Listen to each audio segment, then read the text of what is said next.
shit, he left. I'm gonna kill myself, guys. Oh, well. I thought he was pretty good. Every goddamn acoustic guitar sounds the same. Not special. Because they're annoying. What? Which one of you didn't flush the toilet after you had the shit? It was one of yous. Disgusting. Getting that. So silly.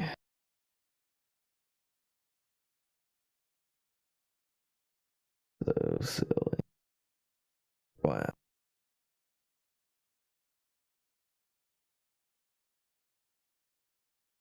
Good. He did that. Wally, what are you? What is he doing? Oh, he's a crazy man. A crazy, crazy man. Pig champ.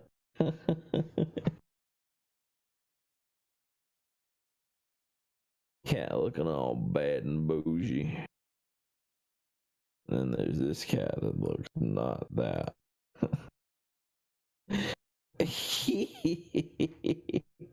He's so excited for soap. I don't have the heart to tell him that he can't eat the soup with a bat. He's just so excited. Poor guy.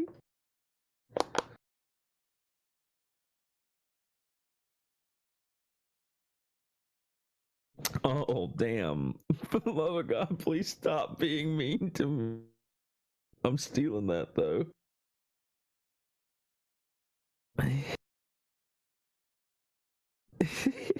The entire Ice Age pentology, but every syllable is replaced with the entire Toy Story trilogy, but every second that the color green in the frame is replaced with every video uploaded on YouTube, but every 10 seconds, every episode of The Simpsons plays. Oh, every word with a vowel. Jesus Christ! That's so excessive! Oh my god. Yo, what's up? Yeah. Yes. Oh my god. He better not. No, give him back his phone. Stop being a nonce.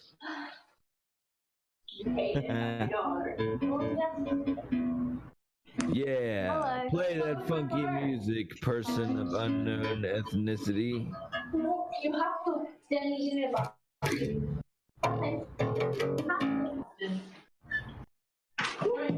You don't shake, I swear. I hope you don't shake. Oh, hi. Oh, damn. Oh, damn, bro. This is about to make me start loading, bro. Chill.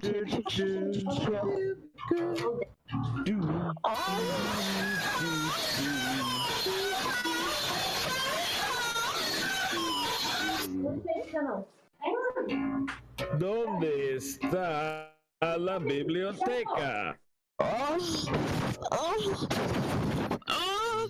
Hey, dude. Shut up.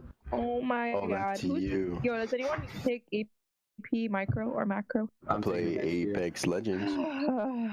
Wait, anybody play what? Do you take A push? Hell Or yeah. AP, do you take AP psych? Do you take Yeah. 2 dicks in your ass?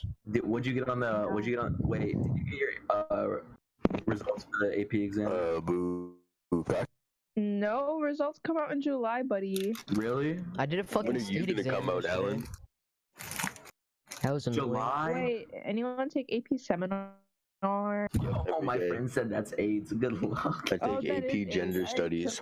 I almost it fucking raped me so bad, bro. The entire year, it just I fucking. take AP summer camp. Really? Yeah. The AP summer janitor's school. the janitor's there is kind of weird. He raped me and touched me a few times, but it's alright. I mean, didn't say anything. I live in Ohio, so I now, but it's alright. That's good. Men can't Are make you laws black? about women. You sound like a girl for a second. Hey, you saw that shit on the internet, on the Instagram stories today? They're like, men can't make fucking rules about women. Right, I agree with 2000. Oh my god. What? Huck, why do you agree? It's not your body, Stinky. Yeah, stinky poo poo. Fuck. Stinky poo poo. It's an unborn baby, not your body. Kill all babies. I know, right? That's I mean, so cool. we That's gotta so tough. eventually. I don't agree with that rule because because we're eventually going to die because of overpopulation. So yeah, so genocide. Genocide is she's the not answer, wrong. right? We're gonna have a mass actually genocide support- anyway. I mean, like, many countries are not replacing their current.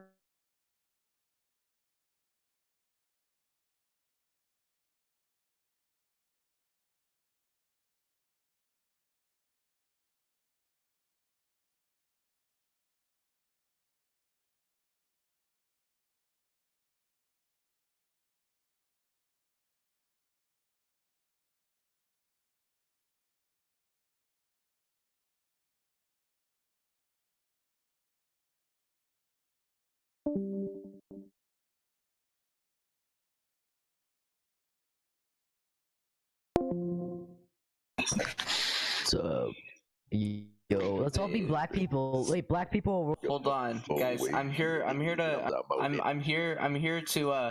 Who y'all niggas represent? give y'all a. Wait, I'm gonna give y'all a hold on. business Black offer, okay? person role play. Yes, nigga. I get it. I get it. You get it?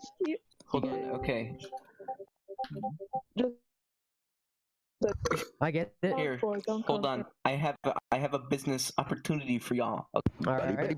All right. Who do you represent first? Bunch of Crips. ISIS. White people. Oh my fucking god! You're getting shot up ready? tonight. Get ready. Obligated to say the N-word. We invent. You fucking fatty. You're fat. Show me a picture, you fat It's bitch. just fat.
Don't get me started on Venezuela. Oh, no, no. Chico, no. Hey, everyone. How you doing? Benny Johnson with Turning Point inside of the beautiful, magnificent, glorious 14th Congressional District of New York. Happens to also be the home district of America's favorite socialist, Alexandria Ocasio-Cortez. We are here to find out tonight if people inside of this district actually believe in socialism. They're already laughing at me. These guys, they're already cracking up. What do they think about socialism? We're going to find out today inside of AOC's district. One question about socialism? I'll give you the question ahead of time. So easy. So easy. No wrong answer. There is a wrong answer. Socialism sucks. I don't think so. I was born in a socialist country, and I came to this country to get away from socialism. Socialism doesn't work. It doesn't work. It doesn't work. I I like capitalism. I like the fact that I earn my bucks and I spend them on moi, which I'm going to now. This is beautiful. Look, it's absolutely ravishing. Ravishing. What do you think about socialism? It's like, yeah, I don't agree with socialism. Socialism is supposed to be like where everybody gets the same amount. I want to do better than people. If I work harder and stuff like that, that's why. You give everything. You give everybody anything. You can just stay home and then what's the point? What's the drive? That's why socialism is not right for America. All socialism does is just encourages people just to sit back and do nothing. And make everyone relax a little bit more. Eventually, it's gonna go broke. You know, how you gonna pay for free stuff? am I taking you against socialism? Why is that? Against freeloaders. You gotta work, you gotta earn it. What do they actually mean by that? I work because I choose to. I give to my church, again, because I choose to. Nobody tells me what to do. You see? Just say that on the camera. Oh, come on. Look, there's capitalism right here in the street. Right here in the street. I'm messing up this capitalism. We just witnessed capitalism taking place in the street. In AOC's district. Sickening. I can't believe she hasn't shut this down yet. This is why you're hustling right now. You can see you're grinding. Look at this. Are you chef? Yeah. Yeah?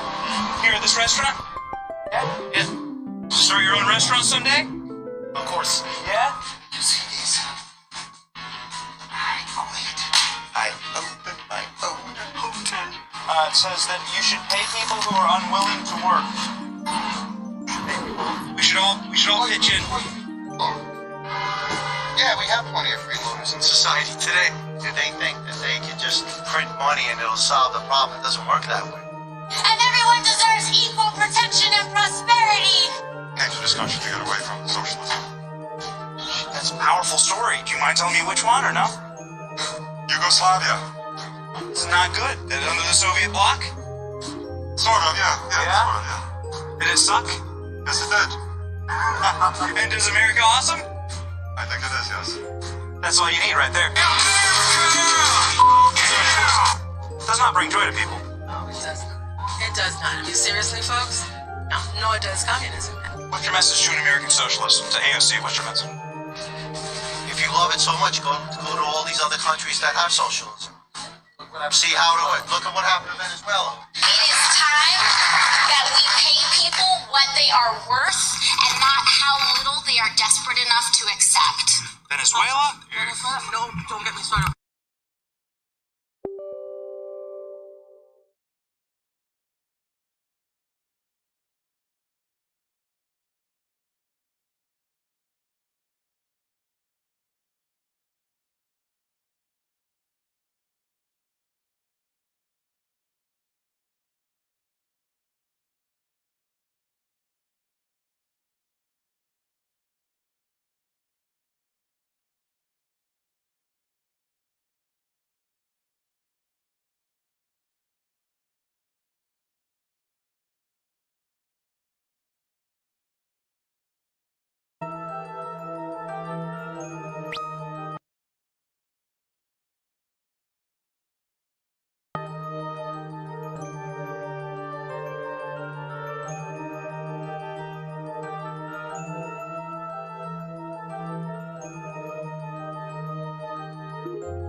District, I'll tell you this. You don't want to be socialist. Even if you elect one. What's going on, 14th District? Signing off, Benny Johnson, Turning Point USA. Let's go spend some money.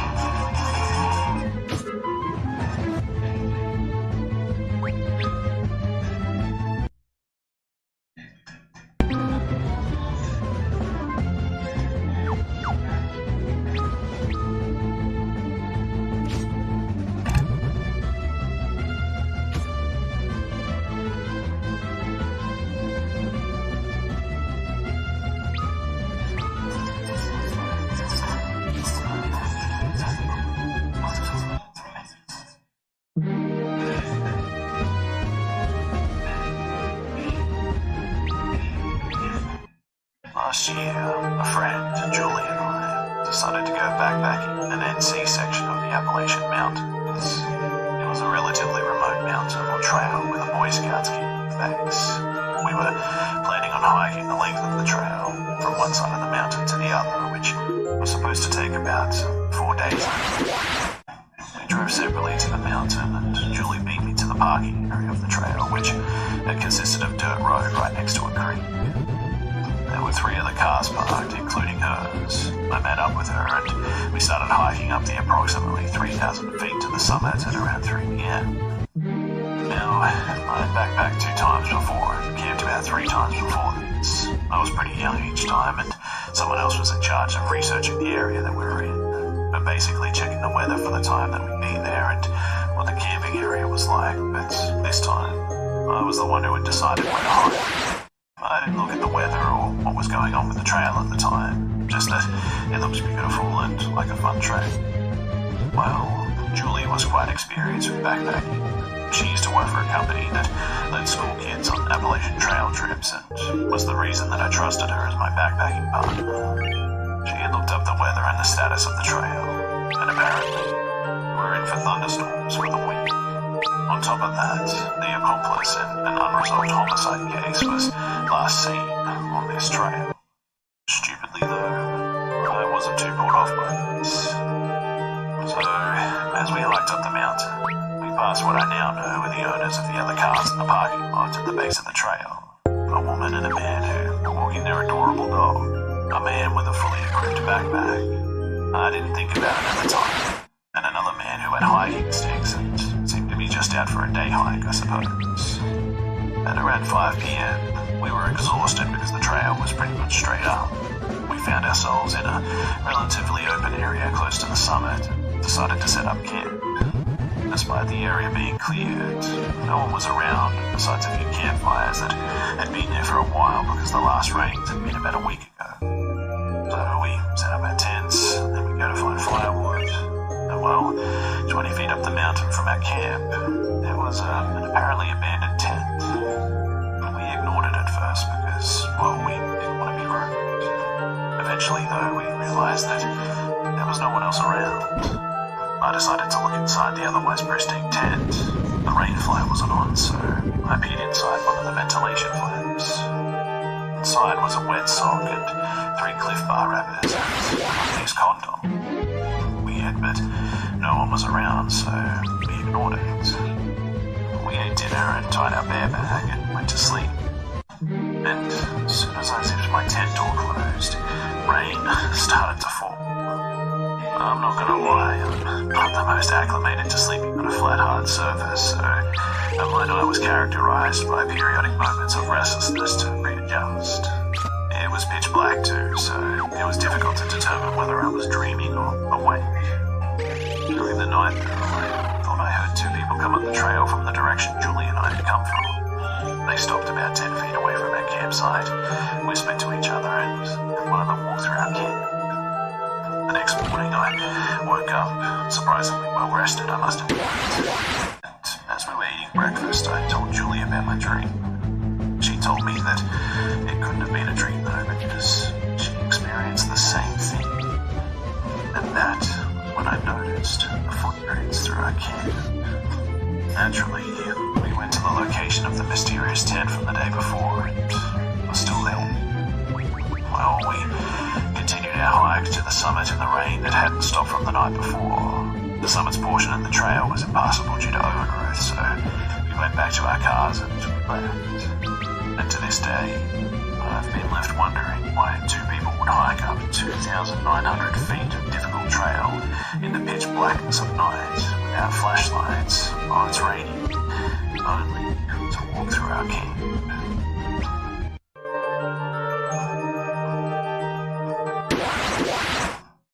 Years ago, when I was still a teenager, my friend Justin and I would often go longboarding at night, as my friends and I were quite the night owls. We love the freedom of almost never seeing another soul on the roads or the paths that we frequented. Even when using main roads, it would be pretty rare to see a car outside such a rural area. And you could see and hear them coming from very far away due to the headlights and the noise of the vehicle disrupting the peaceful silence of the night. We were really into it at the time and would often ride our boards for miles and miles, sometimes not arriving home until the sun was up. One particular night, we decided to ride a few miles away from our usual back roads to take one of our favourite hidden grounds.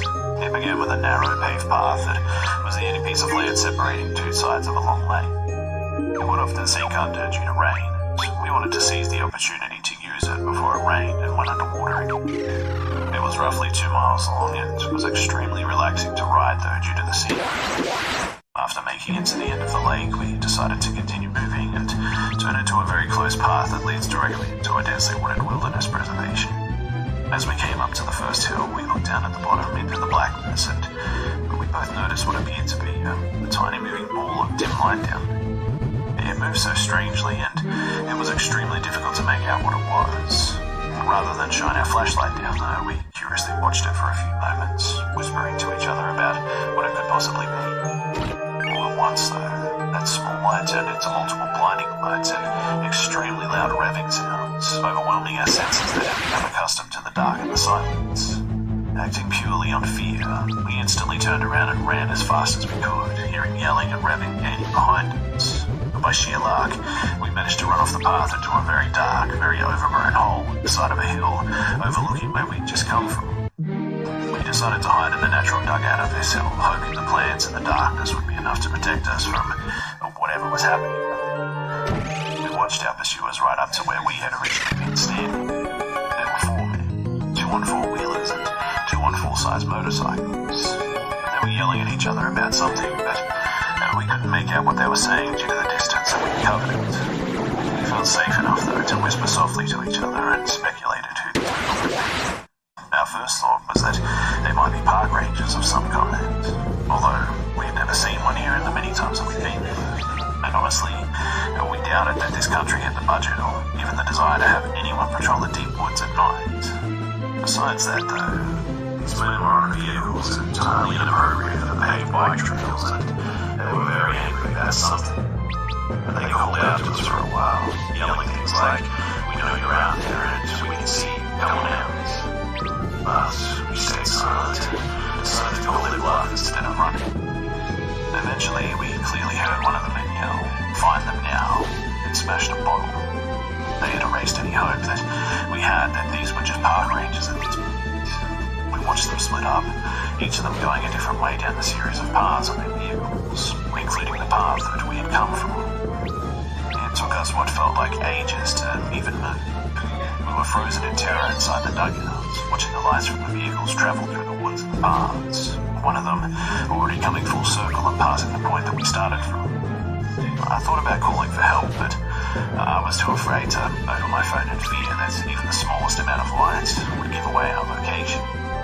After waiting for the lights of the vehicles to reach their farthest distance yet, we finally summoned the nerve to get up and try to run somewhere far enough from these people to safely make a call. We ran as hard and as fast as we could through those woods. Since their headlights gave away their location on these paths, we would hide again whenever we felt that they were getting too close. Our available hiding spots were getting progressively worse though as the woods became less dense, and the fear I felt waiting for one of them to drive past us while basically covered in leaves and plants may still be unmatched to this day. Finally though, we emerged from the woods into the intersection of the 2 main roads, far from where we had started. We dug down into the ditch to call for help. When I opened my phone, I noticed I had recent missed calls from one of our other friends, Connor, who we were supposed to meet up with after our longboard excursion. I called him and frantically asked where he was, and luck was with us again because he hadn't given up on our plans despite us ignoring him, and was only a few miles away, already heading in our direction. I gave him the names of the 2 streets that we were near the corner of and explained that we needed to be picked up right away. He agreed to speed over to us while Justin and I waited in hiding. Thankfully, Connor arrived before any of his men did. We bolted into the backseat of his car, yelling for him to get out of there, and he took off. That relief does not begin to describe what I felt being safely driven home after everything that I had just experienced. After explaining everything that happened to Connor, we ended up just moving on with our night and decided not to call the police. We figured they would be gone by the time any officer made it out of there anyway, and that we would only be putting ourselves at risk by admitting to breaking the law by taking those paths so late at night. I still have no idea what happened or who those people even were. I've been told all kinds of theories from friends and family that have heard this story. Some think that we may have walked into a huge drug deal or something. Justin and I later admitted to each other that when the revving started that we couldn't see. Both of our minds went straight to chainsaw-wielding horror movie serial killer stuff, so I suppose it could have been much worse. Frustratingly enough, whatever those men thought that we saw that made them want to catch us so badly, we never actually saw ourselves. And so we'll never really know, I suppose.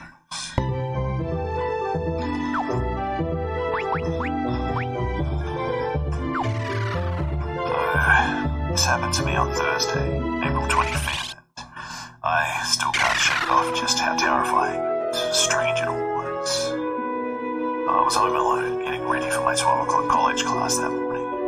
I opened my blinds to let some natural light in. I glanced out my window and saw a man in his mid-30s wearing a baseball cap roaming around my property, with his hands on his hips, walking with a lot of weird confidence.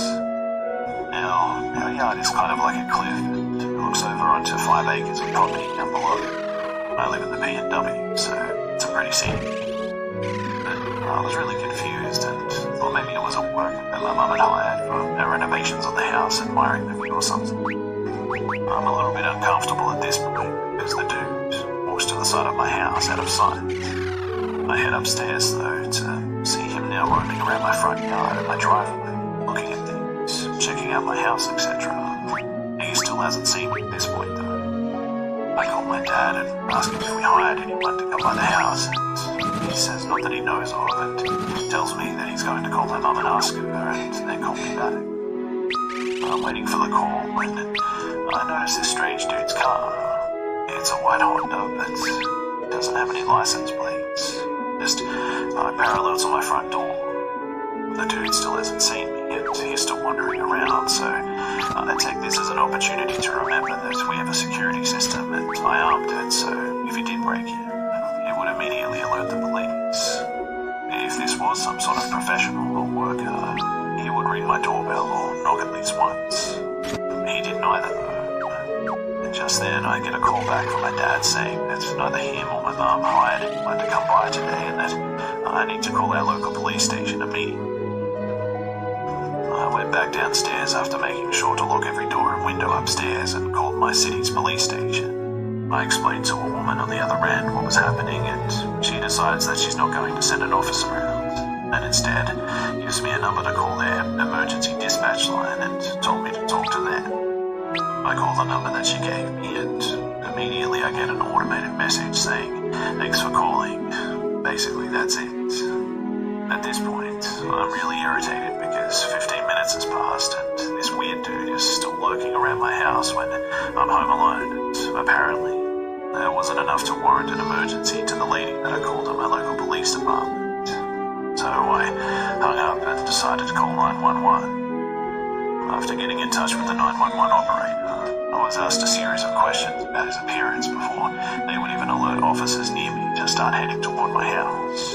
The whole thing seemed just really weird because nobody was in a hurry to have officers come up to my place when I was a younger girl home alone with a strange guy lurking around. I asked the officer if I could stay on the line with her when she finally, after what seemed like forever, alerted police to come to where I was, and she agreed, and I went back upstairs to check on the weird guy, and he's now sitting in his unplated Honda, either listening to a radio show extremely loudly or on a phone call with someone through his car. It was a very prominent and loud male voice coming from his car, and then all of a sudden I hear the tone you hear when someone hangs up on you, and the operator was no longer on the line.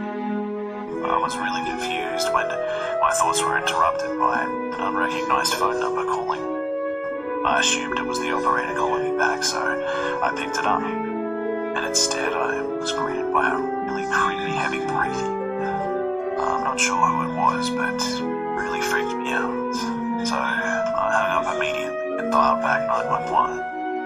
I had been pretty calm up to this point, but that phone call put me into panic mode immediately. I got on the phone with another operator who already knew my situation and address before I could even explain it to her, and she said that the cops were on their way. 20 minutes had passed at this point. The dude is still here in his car, and the cops aren't. Keep in mind, too, that I live in a smaller town, so there is no reason why it took the cops as long as they did to come down. Finally, this dude is leaving my driveway right as the cops pull in, and they stop him and ask him a few questions. The cop then comes to my door and hands me a sketchy-looking flyer saying that it was just a landscaper and he said he had an appointment. I was really relieved and irritated that it was just a dude that my mum had hired, until I realised that it just wasn't. I called my mum back and said that the cop said it was just a landscaper that he hired and that he had an appointment. My mum replies with, I assure you that we never hired a landscaper, and we don't even need one. Apparently, according to the police, the guy got a slap on the wrist for not having his license plates on his car, but that was about it.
was the old lady again, standing outside the house. Just stood perfectly still, staring straight into the camera. What the hell is she doing, I thought. It was actually pretty terrifying. I mean, she must have stood there for a good 2 minutes before reaching one hand into her pocket and pulling an object out and walking over to my car. She then frantically started using the object on the top of the bonnet. Me and my dog then bolted out of the back door. I unlocked the gate and burst out onto the street, ready to catch this old lady, red-handed, but there was nothing. The street was completely empty. No old ladies and just the parked cars outside the house. I even jogged up and down the whole street, but I didn't see anybody. Now, there was just no way that she could have got away in the seconds that it took me to get out of the house like that. Confused, I eventually went to bed, and the next morning I told my girlfriend and her old man all about what happened the previous night. He studied the recordings, and the camera had picked it all up to her walking past originally and her walking away after she had vandalized the car, and me and my dog appearing a split second later on camera. My girlfriend's dad took the recordings to a work colleague in hopes that he could enhance the picture quality so that we could see the lady in more detail. It worked, and we got to see her in her full glory, and my girlfriend's mum recognized her. She lived 2 doors down from us and regularly visited the church opposite. We used the recording and reported it to the police, but my girlfriend and I split up soon after that, so I don't really know what happened. I certainly never saw a penny for any of the damage caused to my car, but what still sits with me, though, is the fact that I can assure you that I never saw that woman when, according to that footage, I should have.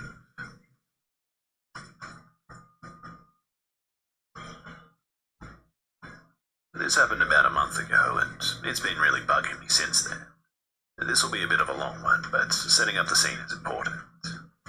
So, my family has a cabin that we've had since the 60s, and I've been going there for pretty much my entire life throughout the years. It's nestled in a little town of less than 2,000 and surrounded in vast forest and farmland.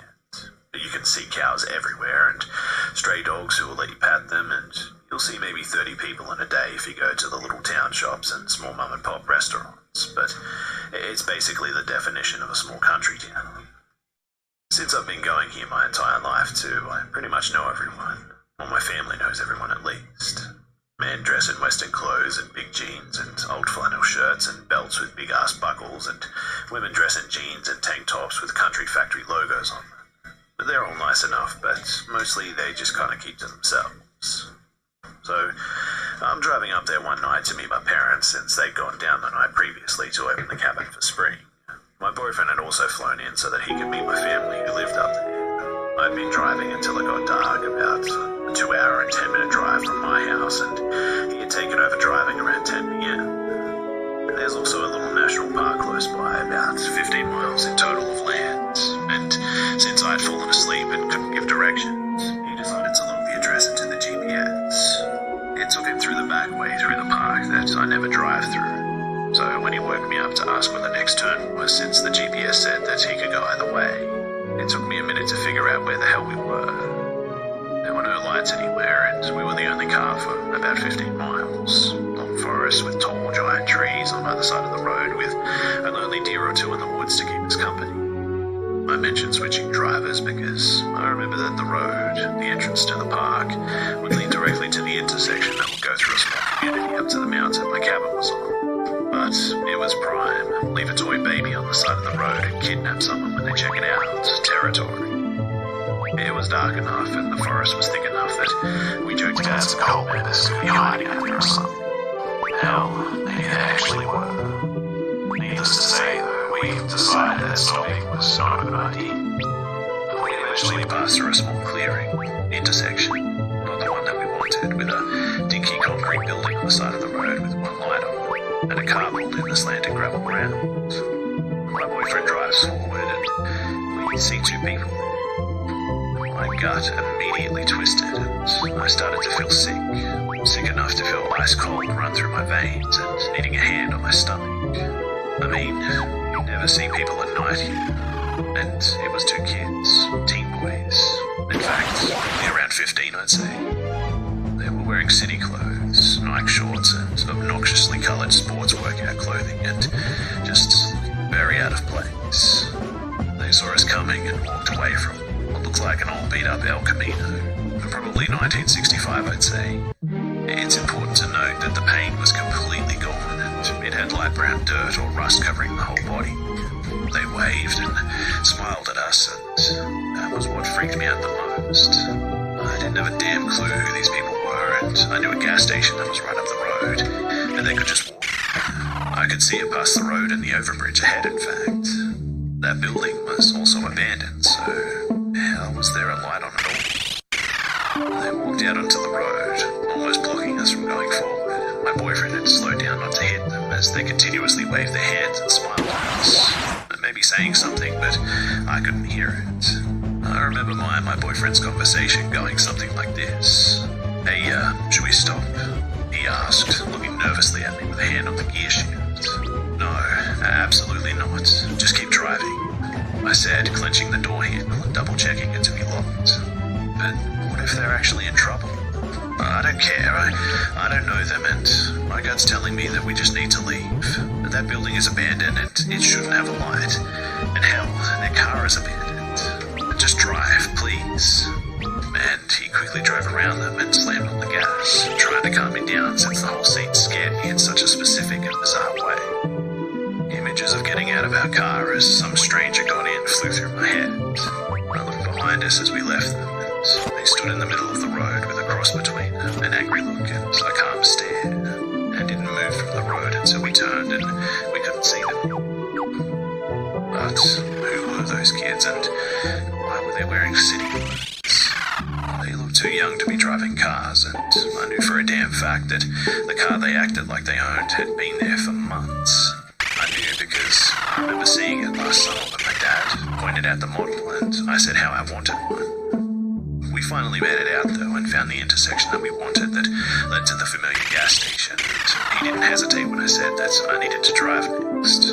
About 10 or so minutes later, we get to my cabin, half-heartedly laughing about it the whole way there. And when I told my parents about it, they didn't reprimand us for not stopping. It was almost 12 a.m. by that time, and the night wasn't so bad that those kids would freeze or anything, and they agreed with us the whole situation was terribly weird. Should I have actually stopped? Maybe. Can I change what I did? No. Did I feel comfortable stopping?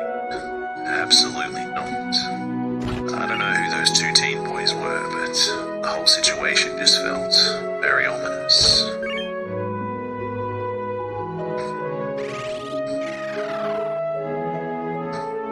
So a little context. I just recently moved and live by myself for the first time. I live in a trailer because, well, it's really cheap, but the area is a little on the sketchy side. I've been here for a month now, and nothing too strange has happened. I'll also add that, yeah, I am a bit of an idiot. So, ever since I moved in, I keep hearing these strange sounds around my house, like someone creeping around near the not-so-thick walls of the trailer. There are a lot of stray cats around this area, though, so I've pretty much come to ignore them, chalking it up to the cats wandering around.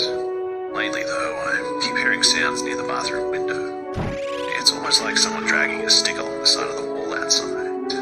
I have blackout curtains on every window and the blinds are always closed, but the bathroom only has a sheer white curtain, and the window is that model textured glass that just gives a mosaic view if you look in. I'm equal parts dumb and cowardly, so I never peep out the windows when I hear these weird noises.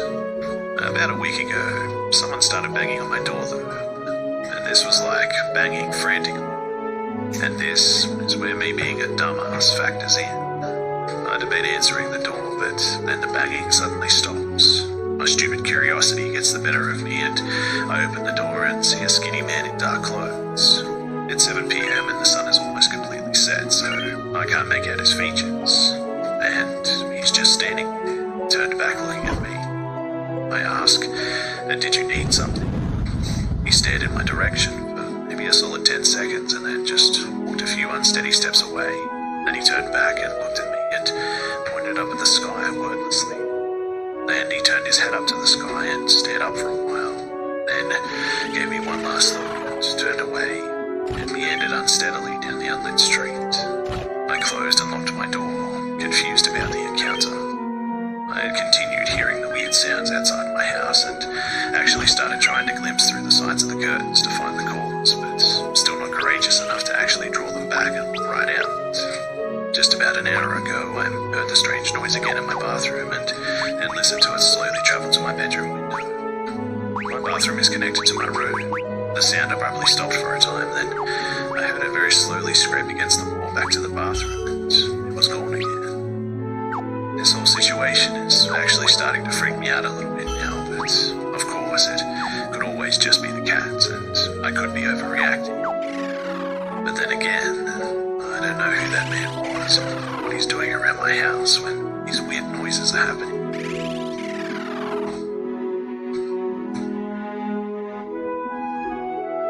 This happened a few months ago in the McDonald's at Copenhagen Station. I'm not Danish, only visiting the country for one day, and since I wanted to travel cheap, I decided to take the cheapest bus there, which just so happened to be the one arriving at 11 p.m. the day before. I thought that I could save even more money by not renting a bed somewhere and instead spending the night awake, or half asleep, at the station, do my business the next day, and sleep long and well on the bus back home. So, this McDonald's is open 24/7. I pretty early discovered that the station was too cold for me to get some shut-eye, so I went inside and bought a coffee and sat down at the empty table. Plenty of lighting and semi-drunk people to keep me awake, I thought. I should add that I'm 23 and female, and after a while of sitting in my spot, a strange guy walked over and placed a full cup of soda on my table. He said in Danish something that I believe meant, "I ate my food already. I didn't drink any. You should have it instead." I'm Swedish, and although some Swedes understand Danish perfectly well, I have some difficulties doing so this is just a bit of a guess. Anyway, I didn't really pay much attention to the cup after it was put on the table. Just wrote it off as a random drunk trying to flirt. But I noticed that in front of me, a table away, sat another guy. He was watching me closely because we did look eyes the times that I looked up to peek at him. And this kind of creeped me out a bit. I really didn't like being watched like this, and he just kind of sat there for nearly an hour, even though he had no food in front of him. In the end, this dude stood up and walked over to me, and I cursed internally, thinking that I'd have to defend myself and tell him to leave. But he turned and kissed the guy that had left the soda cup on my table. He told the soda guy to leave after pushing the soda cup back into his arms, and that he didn't want to see him anywhere near this place again. Then he turned to me and explained, English mind you, that the soda guy had walked by my table several times glancing at it and the cup and probably was waiting for me to drink it. He said that he'd finished his meal a while ago and just stayed to watch over me, but had to leave and reminded me to be careful. To be honest too, I hadn't even noticed soda guy supposedly pacing by. I was too fixated on this other dude who just happened to be the good guy watching over me. I often wonder just what was in that soda and what would have happened should I have gotten really thirsty and drank some of it.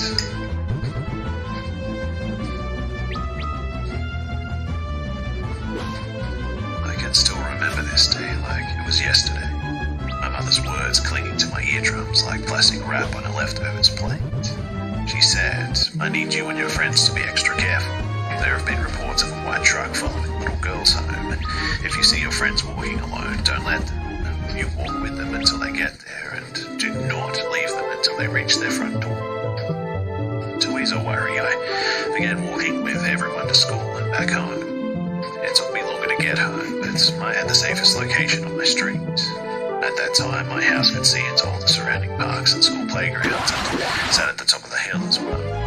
It was also next door to both the mayor of the housing authority and the SFC, Sergeant First Class of the military police.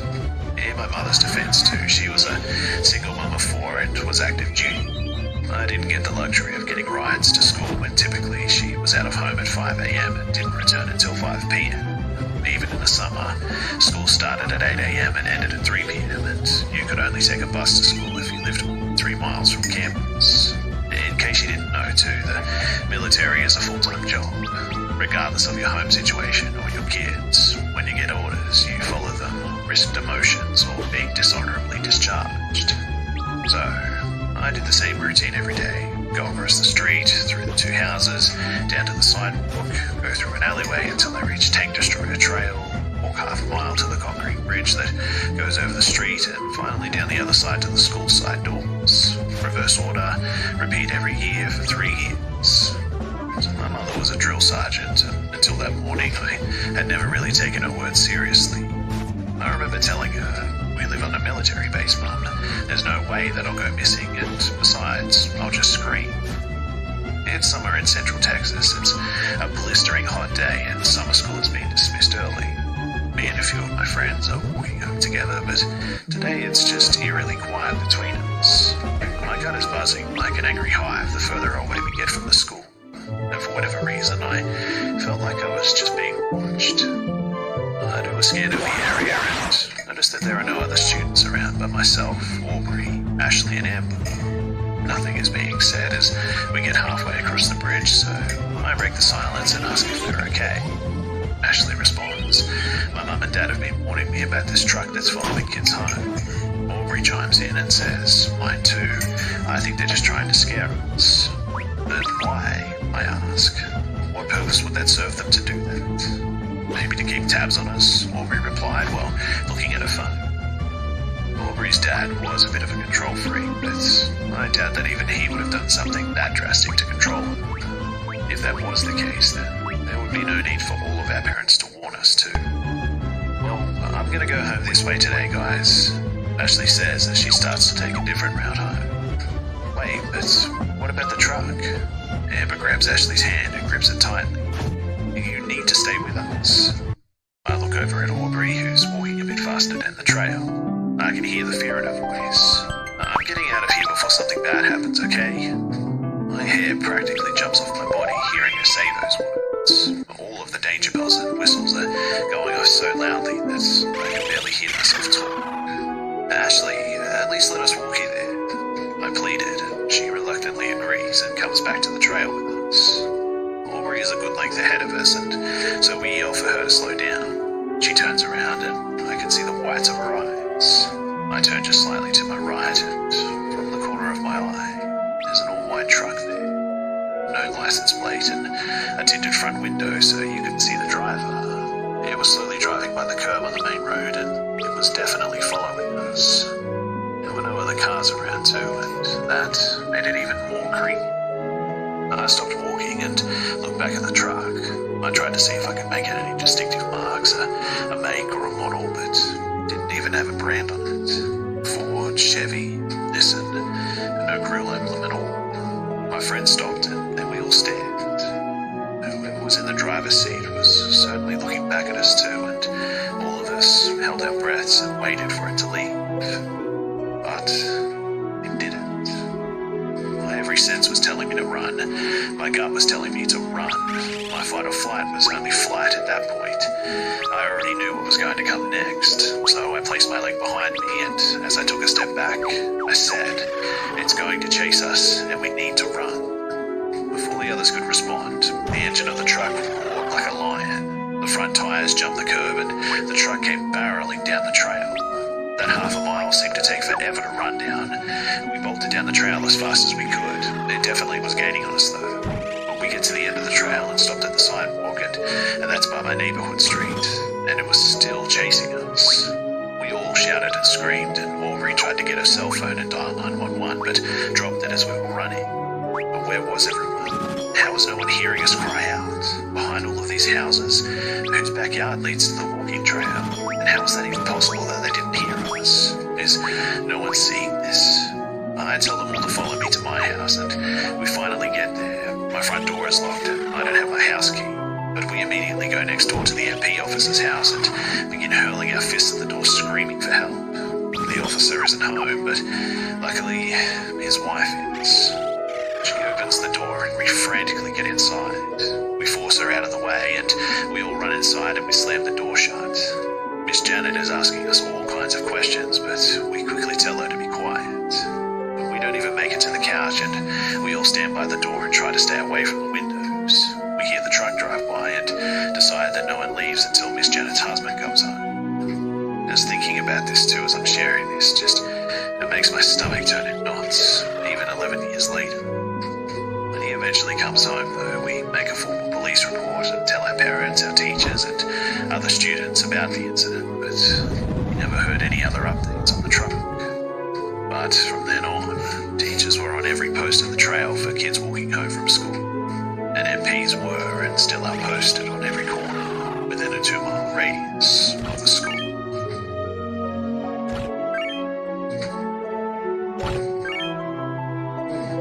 So my two friends and I were hiking in a national park one day. We decided to hike the trail, which had much less traffic, and arrived early in the morning. An older man, dressed in shorts, hiking boots, a shirt, sun hat, and carried a walking stick, overheard us talking about stuff and decided to get up from the rock that he was sitting on and join us on the rest of our hike. Long story short, we arrived at the entrance of a cave. The older man stayed back while my friends and I explored it. It was really narrow, but opened up to somewhat of a belly room, a one way in and one way out. We came back and greeted the man, and he then told us that he wanted to explore it as well. We told him that we would wait for him at the entrance. Mind you, this cave isn't very deep. We were in there for a total of 5 minutes, I'd say, and after waiting for him for 15 minutes, we decided that we should go and check out that he's safe. We got into the cave. He was gone. And the only thing left was his walking stick sitting in the center of the cave. We called his name and even climbed up into a crevice to see if he had somehow gotten stuck or something, but he just wasn't there. We never found him either, and it was the creepiest thing that I've ever experienced.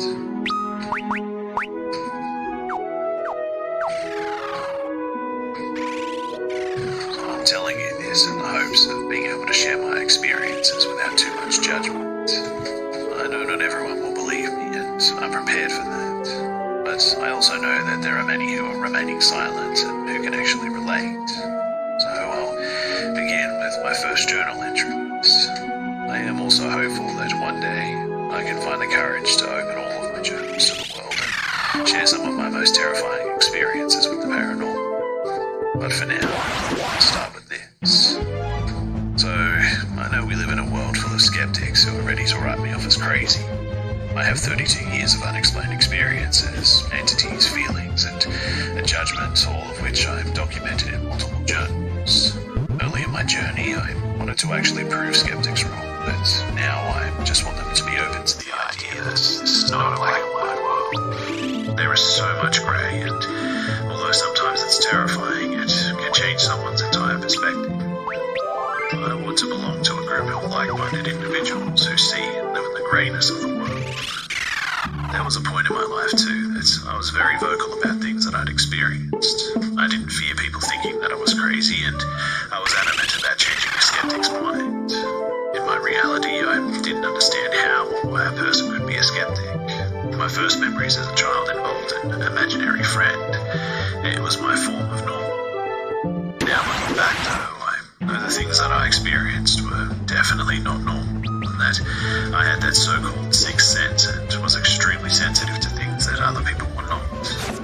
I have experienced things that others only experience while watching fictional horror movies, but I can tell you that I lived in a real horror movie.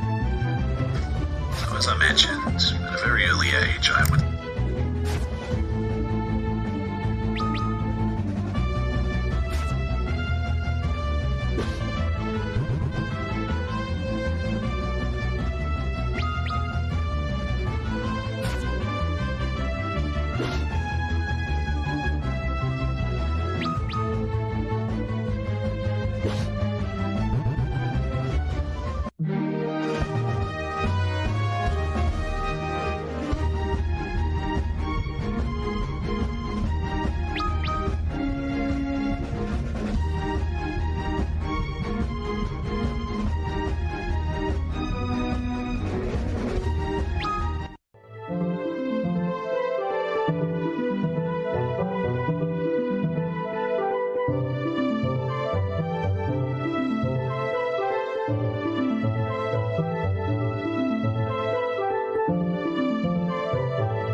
you